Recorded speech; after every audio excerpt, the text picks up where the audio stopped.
Hey everyone, welcome back to Brainy Bite. Today I'll show you how to replay View Once photos and videos on Instagram. Let's dive right in.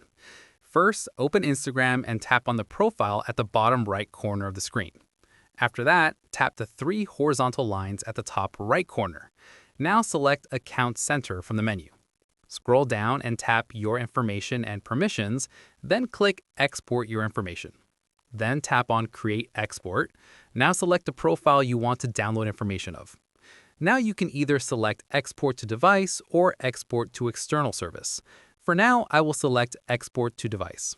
After that, scroll down and tap Start Export button. Here's what happens next. Instagram will send you a notifications once your downloadable file is ready. Once you download that file, you'll be able to view the View Once content again, including those disappearing photos and videos. And that's it, a simple way to recover View Once messages on Instagram. If this helped you, subscribe to Brainy Bite for more Instagram tips and tricks. See you in the next tutorial.